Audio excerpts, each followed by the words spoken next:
Hello बच्चों, आप सभी स्वस्थ हैं, मस्त हैं, उम्मीद करता हूँ। ठीक है, मैं आर के राजीव आप सभी का स्वागत करता हूँ आपके अपने ही क्लास श्री what the R J JEE NEET. ठीक है, हम लोग क्लास 10 का फिजिक्स शुरू कर चुके थे, 7-8 लेक्चर छोटा हो चुका है। एक बच्चे ने कल मैसेज किया है कि सर इसको रिपीट कर दीजिए प्लीज़। तो आज जो भी मिस किए हैं प्रीवियस लेक्चर्स को वो भी आप सभी का क्लियर होगा और आज का सेशन मस्त होगा, एकदम छोटे छोटे ट्रिक्सों में आगे आप देखते जाइए। ठीक है, तो electricity, now the question starts itself from what is electricity. तो इलेक्ट्रिसिटी का मतलब क्या है? The flow of charge. क्या है? Simply the simplest definition is the flow of charge. यही हम लोग आप लोग बोलते आते हैं, but this is not full definition you should write in exam. हमने हमेशा कहा है कि एग्जाम में एकदम अच्छा डेफिनेशन लिखना चाहिए। तो what we should write in exam is the flow of net charge. ठीक है, the rate of flow of net charge, या उसी को हम लोग ये भी लिख सकते हैं the net rate of flow of charge, लेकिन बेटर होगा the rate of net flow of charge. ठीक है, the rate of net flow of charge कहाँ पे, आखिर कहाँ पे वो होगा? कहीं ना कहीं किसी सर्किट में तो होगा, ऐसे तो कहीं बाहर भागेगा नहीं, वो दौड़ेगा नहीं। That is in a circuit. Definition को हम क्या कर रहे हैं, लिख दे रहे हैं। ठीक है, the rate of flow of charge, जो आपको बुक में मैथ्स में मिलता है, पहले मैं वो लिख रहा हूँ। ठीक है, the rate of flow of charge, बस इतना ही आपको मिल जाता है। ठीक है, उसको क्या बोलते हैं? करंट। लेकिन what you should right the rate of net flow. ठीक है, क्या? Net flow of charge, net flow of charge in a circuit is called electric current. क्या? Electric current. ये डिफिनेशन आप लोगों को एग्जाम में लिखना चाहिए, और सिर्फ इतना लिख करके नहीं छोड़ देना चाहिए, आपको छोटा सा इस तरीके से सर्किट भी बना देना है। ठीक है, कुछ भी बीच में कंपोनेंट आप कुछ भी ले सकते हैं, इस तरीके से आप लोगों को एग्जाम में लिखना चाहिए। तब जा करके एग्जामिनर ये समझता है कि इस बच्चे के पास पूरा कंसेप्ट है। ठीक है, तब आपको पूरा फुल मार्क्स मिलता है।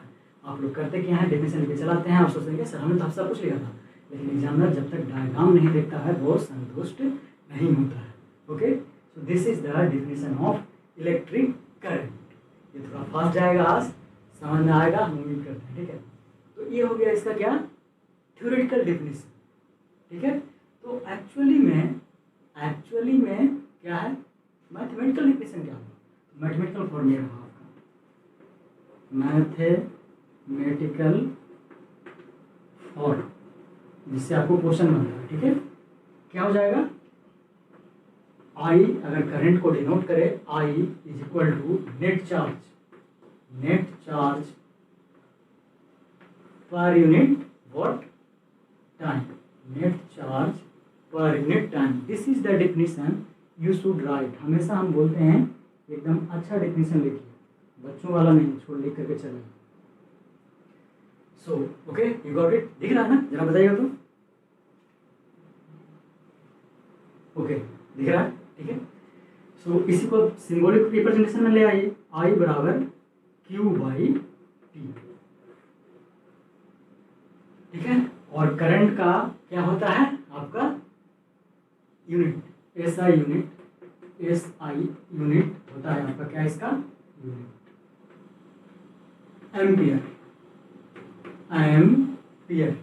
एम्पियर होता है। लेकिन मेरे प्यारे बच्चों, सीबीएसई ने एक ट्विस्ट डाल के बहुत ही इंटरेस्टिंग क्वेश्चन पूछा था, वो क्वेश्चन मैं लिख रहा हूं आप सभी के लिए। क्या पूछा था? ठीक है, आप ऊपर लिखा रहे हैं।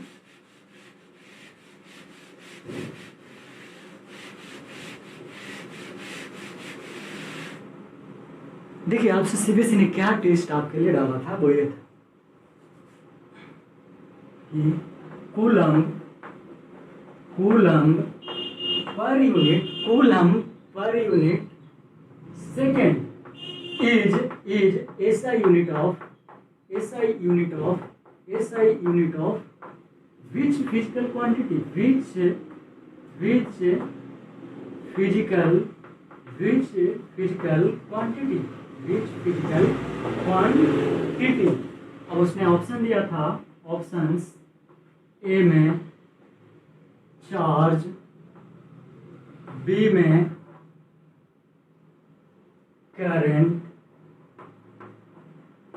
सी में उसने दिया था क्या, वोल्टेज, और डी था एनओटी, नॉट मतलब नन ऑफ दीज। अब इस क्वेश्चन को 90% बच्चे गलत करके आए थे, क्योंकि उन चार्ज का उन्हें याद रहता है, चार्ज का तो कूलम होता है, ठीक है, करंट का तो हमने एम्पियर सीखा है, वोल्टेज का तो वोल्ट होता है भाई, तो फिर ये कूलम पर सेकंड किस चिड़िया का नाम आ गया, यानी कि नन ऑफ दिस। मैक्स बच्चों ने क्या किया था, नन ऑफ दिस मार के चले आए थे। वो रीजन ये था कि आपने सिर्फ ये सीखा है एम्पियर। अरे एम्पियर कहाँ है एक्चुअल, देखिए यहाँ चार्ज का क्या हुआ, कूलम, और टाइम का सेकंड, तो एक्चुअल यूनिट तो ऐसा ही का ये है। हमने एम्पियर क्यों दिया, वो तो एम्पियर साहब के ऑनर में हमने उन्हें क्या किया, ऑनर किया एम्पियर साहब को, उन्होंने पहली बार करंट का डिफिनेशन दिया, ठीक है। This is the reason we know it today that ampere is the SI unit, लेकिन एक्चुअल में एसआई यूनिट तो हमारा ये है ना। ये था क्वेश्चन और ये था आंसर, लेकिन बच्चों मार के आए इसको। सो इसलिए मैं कहता हूँ, I always repeat, never try to mug up, हमेशा रटने का प्रयास मत करें, समझें, ठीक है। तो आई थिंक ये समझ में आ रहा होगा आपको क्यों समझना चाहिए। ओके, अब बढ़ते हैं आगे।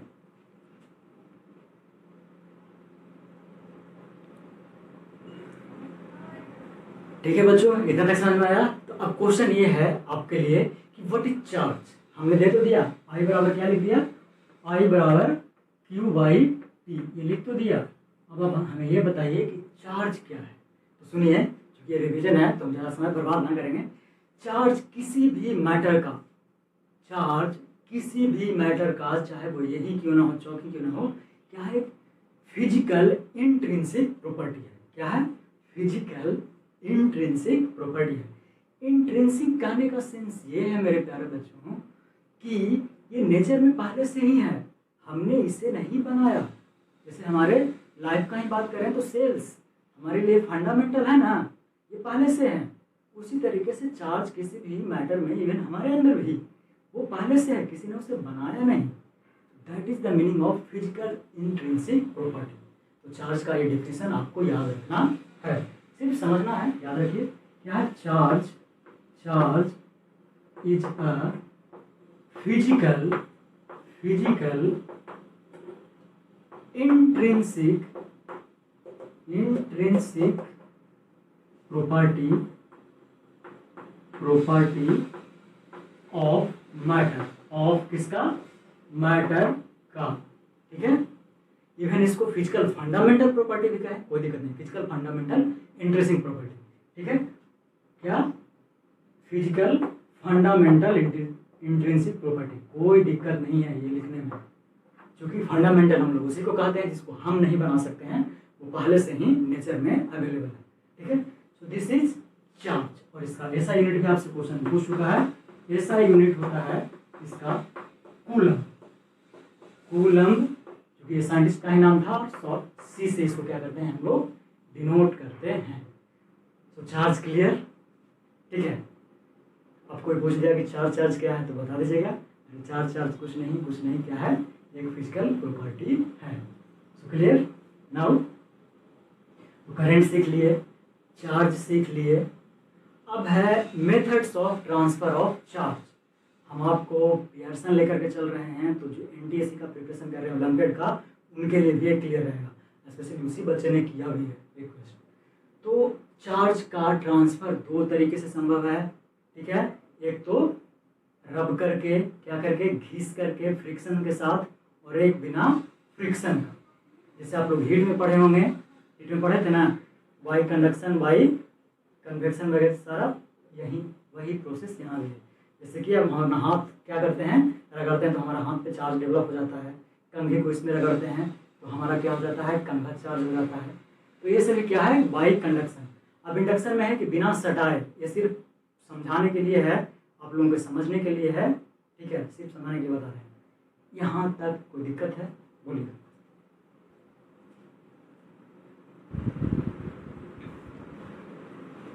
ठीक है, तो ठीक है, ये रहा दो मेथड्स इसका चार्ज ट्रांसफर का, या तो कंडक्शन यानी रब करके यानी कॉन्टैक्ट, कंडक्शन मतलब बाई कॉन्टैक्टिंग, या तो बाई इंडक्टिंग यानी बिना कॉन्टैक्ट के भी हो सकता है। यहाँ तक कोई दिक्कत, कोई प्रॉब्लम नहीं यहाँ तक? बाई कंडक्शन समझा दिए जैसे रब करते हैं, ठीक है, बाई इंडक्शन। अब आइए टाइप्स ऑफ इलेक्ट्रिसिटी, ठीक है।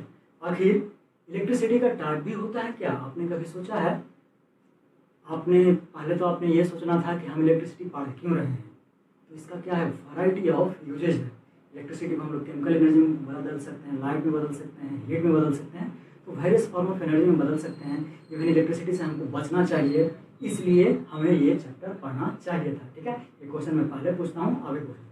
अब इलेक्ट्रिसिटी का जनरली दो टाइप में बदला गया है, एक इलेक्ट्रोस्टैटिक, दूसरा डायनामिक, ठीक है। तो इलेक्ट्रोस्टैटिक में हम लोग पढ़ते हैं वही कंघा वाला। कभी ये सोचे हैं कि जो कंघी, दैट मीन्स कॉम्ब, हिंदी बोल रहे हैं, कॉम्ब को हम जैसे हेयर में क्या करते हैं, रगड़ते हैं, रब करते हैं, और उसको हम टियर्ड पेपर के पास ले जाते हैं कॉम्ब को, तो कॉम्ब क्या करता है, अट्रैक्ट कर लेता है। आखिर क्यों करता है? कभी ये सोचा आपने? बस सर ने बता दिया हाँ सर करता है तो करता है, you should have asked why. सिर्फ वो कंघी क्यों, हमारा बाल क्यों नहीं कर सकता था वो? हमारे चूंकि रब क्या किया है, हम दोनों को किया है ना, रब तो हमारा ये भी इस पे भी आना चाहिए था चार्ज, बाल पे भी, लेकिन बाल पे ना करके उस कंघी पे क्यों गया? Why? This question should have been asked by you by your own teachers in schools wherever you read, लेकिन आपको सिर्फ बता दिया गया, क्यों नहीं बताया गया। सीखिए क्यों होता है। जैसे ही हम रब करते हैं, आंसर बता रहे हैं, ठीक है, जैसे ही हम रब करते हैं अपने कंघी को बाल से, तो कंघी क्या प्लास्टिक का होता है, दैट मीन्स क्या, इंसुलेटर। और इंसुलेटर के बारे में आपको जानकारी दिया गया है, प्रीवियस क्लासेस में बताएं क्या होता है कि इंसुलेटर एक ऐसा मटेरियल जिसके पास फ्री इलेक्ट्रॉन नहीं होता। तो वो जो कंघी होता है ना, उसका इलेक्ट्रॉन क्या रहता है, एकदम पैक रहता है, टाइटली फोर्स से पैक रहता है। तो रगड़ते हैं तो वो इलेक्ट्रॉन को नहीं निकाल पाता है, उतना एनर्जी हम नहीं लगा पाते हैं कि उस कंघी का इलेक्ट्रॉन निकल जाए। लेकिन उसके बनिस्बत हमारा हेयर होता है, उसका चार्ज आसानी से निकल जाता है, क्योंकि ये हेयर में का जो चार्ज है उसका इलेक्ट्रॉन ट्रांसफर इजीली हो जाता है, बहुत ही कम फोर्स आता है। तो ये रीजन है कि वो जो ट्रांसफर होता है चार्ज वो किसी उस कंघी पे क्यों होता है, क्योंकि उसका क्या इलेक्ट्रॉन टाइटली बॉन्ड होता है। तो वो हमारे बाल पे ना करके बल्कि हमारे बाल का चार्ज ही उसमें क्या हो जाता है, ट्रांसफर हो जाता है कंघी में, कंघा में, कॉम्ब में, इसलिए वो अट्रैक्ट करता है। This is the reason, okay. ये क्वेश्चन आपको हमेशा पूछना चाहिए अपने टीचर्स। ये रहा। अब हो गया कि कंडक्टर क्या होता है, इंसुलेटर क्या होता है, तो सिर्फ सुनिए, प्रीवियस में आप जा करके देख लीजिएगा, कंडक्टर का डेफिनेशन लिखा हुआ है, अभी सिर्फ सुनिए। कंडक्टर हम उस मटेरियल को कहते हैं, कंडक्टर हम उस मटेरियल को कहते हैं जो इलेक्ट्रिसिटी कंडक्ट करता है। ये हो गया पुराना डेफिनेशन, ये 10th में नहीं चलेगा। आप अगर ऐसा लिखते हैं एग्जाम, तो एग्जाम में मार्क्स नहीं देने वाला है। क्या अब लिखना है आपको, conductor is a material that's having free electrons. What? Free electrons. Conductor उसे हम कहते हैं जिसके पास क्या हो बच्चों, फ्री इलेक्ट्रॉन्स हो, सिर्फ कंडक्ट करता है, इससे हम नहीं कह सकते। वो तो हो गया डेफिनेशन बहुत पुराना, आपको 10th में ये लिखना है, those material which is having free electrons that is known as conductors. Clear है अब? ठीक है, जो कंडक्टर का ऑर्डर मसूल मान लिया, देखिए जरा दिखाई देते हैं, सॉरी मिटाना पड़ेगा, एक्सप्लेन कर देते हैं अच्छे से आपको।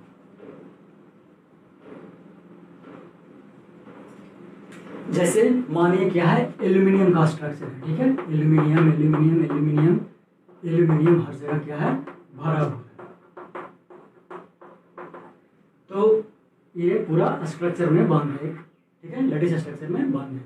एल्यूमिनियम का वायर देखते हैं ना, एक्सटेंशन लाइंस में, वायर में। तो यहाँ इसके वैलेंस सेल में, केमिस्ट्री में आप पढ़े होंगे, वैलेंस सेल का इलेक्ट्रॉन होता है। इसको हम क्या किए, जरा सा एनर्जी दे दी, जरा सा क्या किए, एनर्जी दे दीजिए, ऊर्जा दे दीजिए। तो ये क्या है, इसका ऑर्डर सेल का इलेक्ट्रॉन है वो उछलने लगता है। अब मैं तो फ्री। जिस तरीके से हम लोग उछलने लगते हैं, कब, जैसे बच्चे लोग, अगर माता पिता 5 रुपये आप मांगते हैं, आप 10 देते हैं तो आप बहुत खुश हो जाते हैं। उसी तरीके से यहाँ एनर्जी मिलने पे जो बाहर का इलेक्ट्रॉन होता है बहुत खुश होता है, कहता है मैं तो चला, मैं तुम्हारे, तो एल्यूमिनियम कहता है ठीक है भाई जा, अब ये आता है यहाँ, समझिएगा सर, ठीक है, ये आता है यहाँ। अब ये एल्यूमिनियम पहले से क्या है, अस्टेबल है, अस्थाई है, ठीक है, अस्टेबल है, ठीक है। तो कहता है भाई मुझे तेरी ज़रूरत नहीं, मेरे पास से भी निकल। तो यहाँ से इलेक्ट्रॉन यहाँ जाता है, फिर यही इलेक्ट्रॉन जा रहा है, ठीक है, भागो। अब ये एल्यूमिनियम कहता है मैं फ्री नहीं, तो भाग भाग भाग भाग भाग भाग भाग, फिर वहीं पहुँचता है, फिर से वही भाग भाग भाग भाग चलते रहता है, ठीक है, भागा भाग मूवी देखे ना, भागते रहो।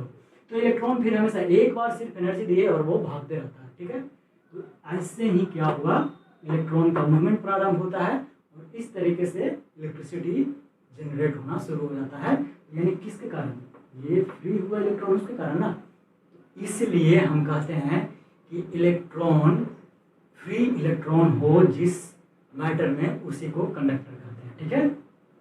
अब आया समझ में, कंडक्टर्स हैविंग फ्री इलेक्ट्रॉन्स, क्या होता है इनके पास, फ्री इलेक्ट्रॉन्स होता है, इसी कारण इसे कंडक्टर कहते हैं। अब आइए जैसे कि इंसुलेटर, ये था कंडक्टर का एक्सप्लेनेशन, कंडक्टर। अब आइए इंसुलेटर, जैसे मानिए कार्बन, ठीक है, कार्बन का केस, कार्बन इंसुलेटर होता है, आप लोगों को पता होगा।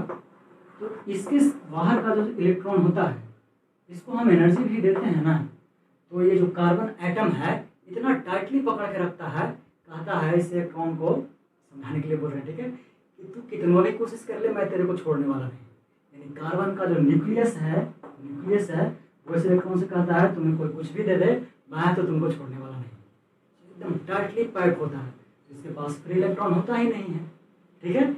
जैसे हम लोग बंधे होते हैं ना, आपको अगर क्लास में एक कोई स्ट्रिक्ट टीचर मिल गए तो 1 घंटे के लिए आप एकदम शांति से, या 40 मिनट के लिए सही, शांति से एकदम बैठे होते हैं, आप चाह करके भी कुछ बोल नहीं सकते, कुछ बोलिएगा धड़ाक।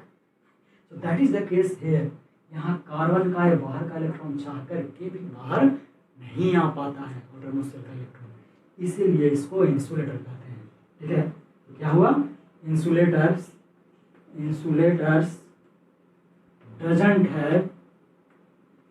doesn't have free electrons। सो आप लोगों से, आप अभी से अपना डिफिनेशन बदलिए और कंडक्टर उन कहिए कि कंडक्टर उन सारे मटेरियल को कहते हैं सर जिसके पास फ्री इलेक्ट्रॉन्स हो, और इंसुलेटर उसको कहते हैं जिसके पास फ्री इलेक्ट्रॉन्स ना हो। आप क्लियर है, ठीक है। ये रिवीजन चल रहा है इसलिए बहुत फास्ट चल रहा है, ठीक है, लेकिन फिर भी हम समझाने का पूरा कोशिश कर रहे हैं। कोई दिक्कत बच्चों यहाँ तक, किसी को कोई भी परेशानी हो तो हमें कमेंट सेक्शन में लिख देना, फिर से हम बता देंगे, ठीक है। तो ठीक है, हमने सीख लिया इंसुलेटर क्या होता है और क्या कंडक्टर क्या होता है। चार्ज के बारे में भी हमने सीख लिया। चार्ज का टाइप बताने की जरूरत नहीं है, पॉजिटिव निगेटिव होता है, आप लोगों को सब पता है। अब एक पॉइंट है जो कि एंटी-एसिलिक के लिए, ओलंपिक के लिए इंपॉर्टेंट है, कि चार्ज के बीच का फोर्स क्या होता है। तो फोर्स बिटवीन चार्ज को किससे डिफाइन करते हैं, फोर्स बिटवीन चार्ज।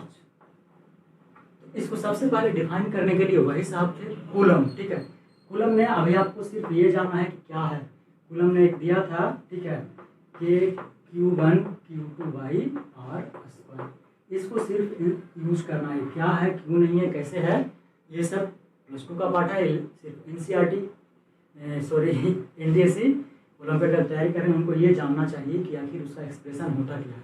तो चार्ज के डायरेक्टली प्रोपोर्शनल और डिस्टेंस के बीच के इन्वर्सली प्रोपोर्शनल होता है। जैसा कि आपने क्लास 9 में ग्रेविटेशनल फोर्स पढ़ा था ना, सिमिलर है, बस यहाँ के है कि यहाँ मीडियम डिपेंडेंट है, वहाँ पे जी यूनिवर्सल ग्रेविटेशनल कांस्टेंट हुआ करता था। तो ये हो गया पूरा। अब है जो आपका इसके बाद का पार्ट रेसिस्टेंस। ओम्स लॉ आप कहिएगा सर पहले ओम्स लॉ बताइए, लेकिन आई बिलीव सबसे पहले आपको जानना चाहिए रेसिस्टेंस क्या है। So now I am starting resistance. आते हैं ओम्स लॉ पे। रेसिस्टेंस, देखिए रेसिस्टेंस बना है रेसिस्ट शब्द से। रेसिस्ट शब्द का मतलब क्या होता है, विरोध करना। तो रेसिस्टेंस किसी का भी, इवन हमारा भी कुछ काम होता है, किसी दो से अगर झगड़ा हो जाए तो उसका विरोध करना शुरू कर देते हैं। तो एक इनहेरिटेड प्रॉपर्टी है, एक इनहेरिटेड प्रॉपर्टी है किसी भी मैटर का, किसका, किसी भी मैटर का, क्या है, रेसिस्टेंस एक इनहेरिटेड प्रॉपर्टी है जो कि अपोज करता है फ्लो ऑफ इलेक्ट्रिक करंट का। सिर्फ समझिए, ठीक है। इलेक्ट्रिकल रेसिस्टेंस भी इसको बोलते हैं, is a property of matter that opposes the flow of electric current through it. ये आपको पियर्सन में भी मिल जाएगा अगर आप पियर्सन पढ़ते हैं तब, ठीक है। So what is the property of a material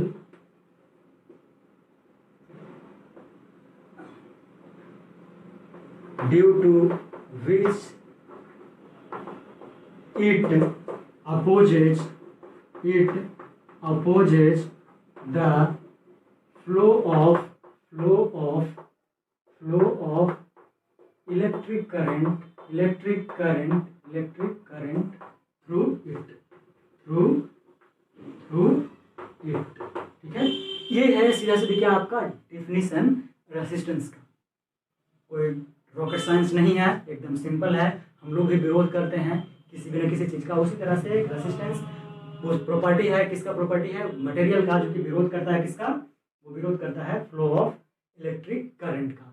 यानी इसी को क्या बोल सकते हैं, फ्लो ऑफ चार्ज का। हम ये भी लिख सकते हैं, फ्लो ऑफ चार्ज का क्या करता है, विरोध करता है, उसे बोलते हैं रेसिस्टेंस, या मेन टर्म है इलेक्ट्रिकल रेसिस्टेंस। नाउ क्लियर, अब क्लियर है, ठीक है। तो आते हैं इसका डिपेंडेंस, जो इम्पोर्टेंट है आपके लिए, ठीक है। रेसिस्टेंस पढ़ रहे थे अभी, बहुत ही पढ़ना था, इलेक्ट्रिक पोटेंशियल भी पढ़ना है, आते हैं उस पर भी, पहले रेसिस्टेंस सीख लीजिए, ठीक है। तो डेफिनेशन जान गए, अब डिपेंडेंस। अब फैक्टर्स affecting what, resistance।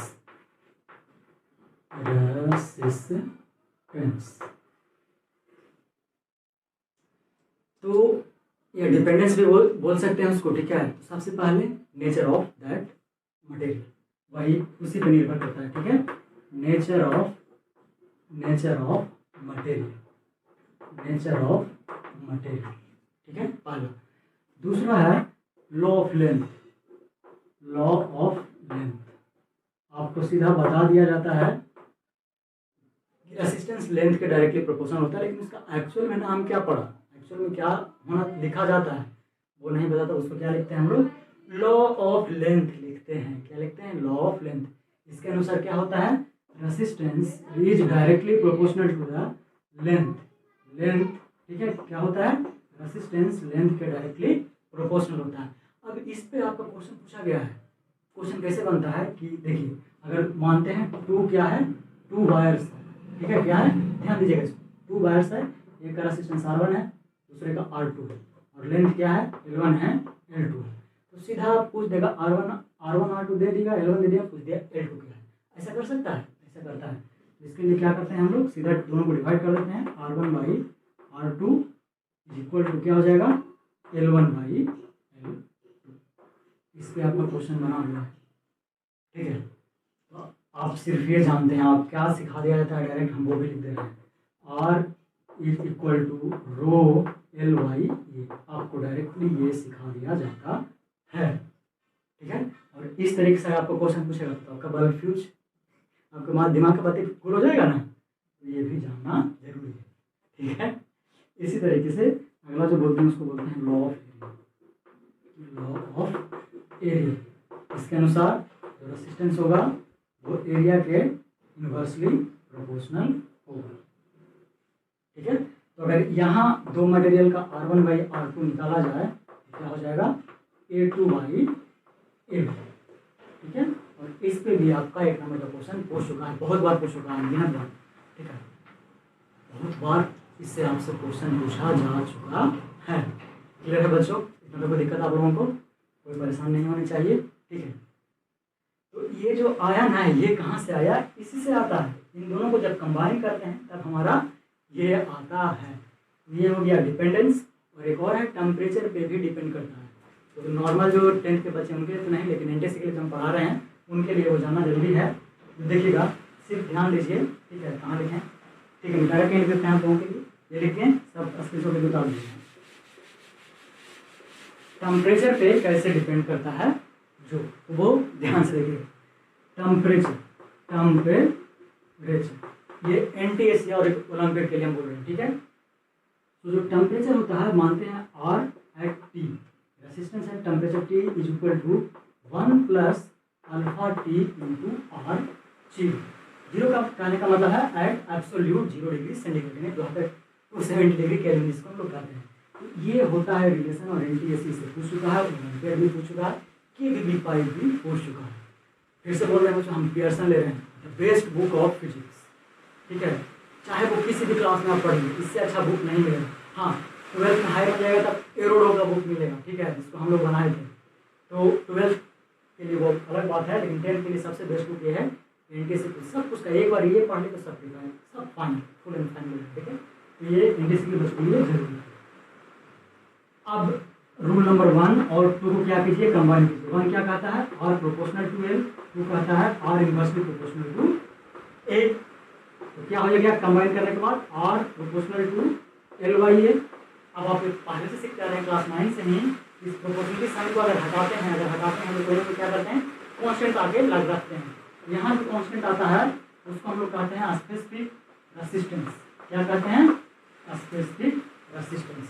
तो ये होता है आपका फॉर्मूला रेसिस्टेंस का। अभी भगवान इंद्र भी बहुत खुश हैं, मौसम बेईमान, किसी का याद भी आएगा, मुझे किसी का याद नहीं आना है, मैं अकेले ही मस्त हूँ, ठीक है। ये है आपका रेसिस्टेंस।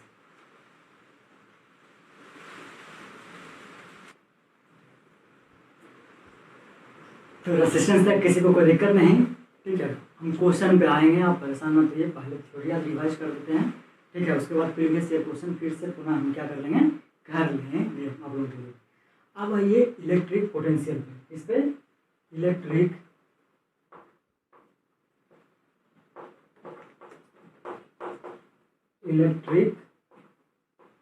पोटेंशियल। बायां हाथ से लिख रहे हैं कि दायां थोड़ा दर्द करने लगा, हो गया आधा घंटा से लिख रहा है।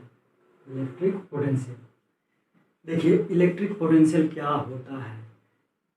कोई भी एक चार्ज अगर बहुत दूर है, मान लीजिए इसको क्या बोलते हैं हम लोग मैथ के अनुसार इन्फिनिटी पे, उसको हमको क्या करना है, लाना है मेरे पास। मान लिया बहुत है, मेरे हाथ पे उस चार्ज को आना चाहिए, हमें कुछ करना होगा, कुछ ना कुछ तो करना होगा ना, ऐसे में थोड़ी हो जाएगा।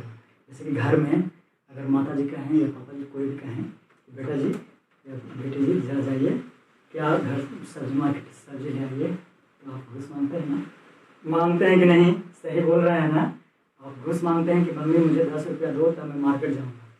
तो इसी तरीके से जो यहाँ चार्ज है Q, ठीक है, कहाँ पे, इन्फिनिटी पे, ठीक है, कहाँ पे है, इन्फिनिटी पे वो घूस मांगता है, कहता है मैं ऐसे नहीं आने वाला आपके पास, मुझे कुछ दो। तो व्हाट विल गिव, हम इसको क्या देते हैं, WD, यानी क्या, work done.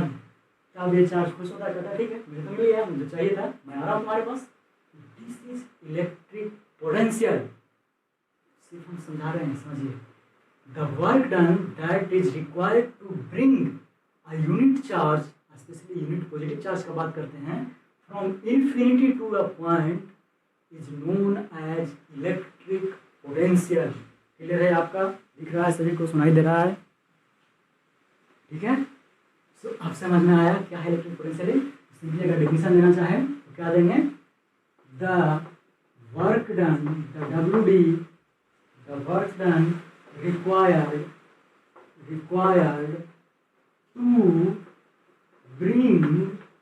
to bring a unit